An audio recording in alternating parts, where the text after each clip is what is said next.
The first time I saw Kate, we were in middle school. She was a rocker chick and I was a rocker dude. And we had good chemistry right off the bat. And the rest is history. We did drugs, we drank alcohol, we partied, we fought, we were bad kids. I definitely was a complete stoner. I mean, that's all we did all day, every day was smoke weed. And then we tried pills. Adderall and Vicodin and Xanax and just any kind of pill we could get our hands on. I remember one time where I could have died. After the first time we had sex, I mean, that's all we did was have sex. And we weren't very smart about it. 2 years after that, Kate ended up being pregnant. I was like, oh my God, what am I gonna do? You know, I just turned 16. It was a huge wake-up call. Being so young and, you know, not having a high school diploma or a job, that's what was really scary. That's kind of when adoption kind of brought in and kind of just rolled with it. Well, her name is Carly. After Carly, our goal was to become stable enough one day to be parents again. All the chaos kind of made us who we are today. Me and Caitlin just thought about things differently and we were just like, man, like, let's make our life stable enough so when we do have a baby next, it's gonna be good. Newly engaged, please welcome Tyler and Catelynn to the show. Congratulations.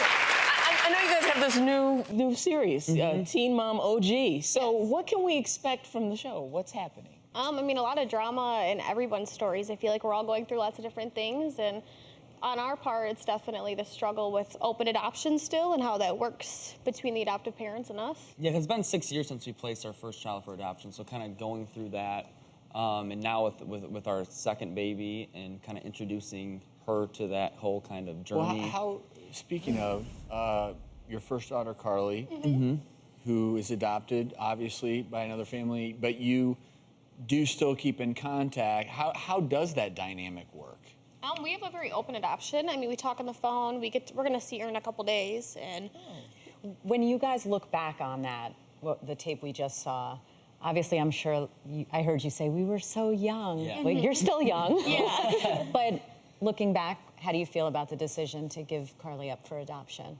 Well, actually, we use the word place for adoption. We try to use positive adoption language. So Because it is so positive. It is, and you know, the term give up or put up is kind of just negative towards the situation. Towards you guys. You know, it feels like when you get rid of a pair of shoes, you give it up, you put it, you know, so we try to use place or make an adoption You're plan right, for that's her. a good point. So yeah, so we're just trying, I mean, on top of that, we're just trying to educate people about that. But I mean, we wouldn't change that decision at all. yeah, that we I mean, made back then.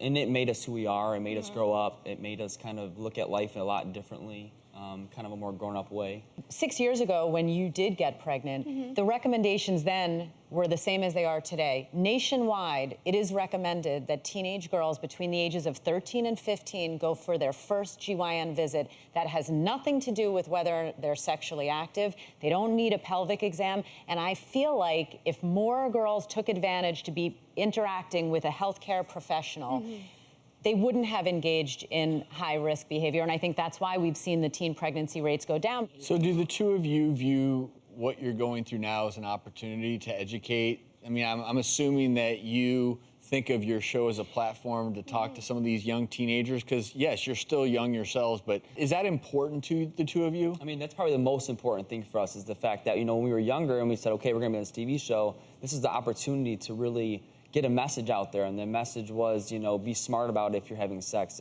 you know, being a teenager, and then also educating everyone about adoption, because, you know, adoption, people still look at it like it was 50 years ago, where it's closed, you drop the baby off, you don't ever hear anything. And so we kind of, you know, the whole reason why we even continue to share our story and do this show is just to educate people and try to spread that message as much as possible. So then if a young person picks up your book, is it going to be mostly these grandiose stories about kicking it and having a good time, or do you guys give a little bit of that, you know, we did it this way, but maybe you should do it differently? Is it an educational resource, or is it just like a party manual? It's definitely, it's not a party manual. Okay. It's definitely There's a little bit in there, but yeah. Yeah, like we explain, you know, all of the chaos that we went through, obviously, in our lives, and the drugs and alcohols, you know, that we did at a young age.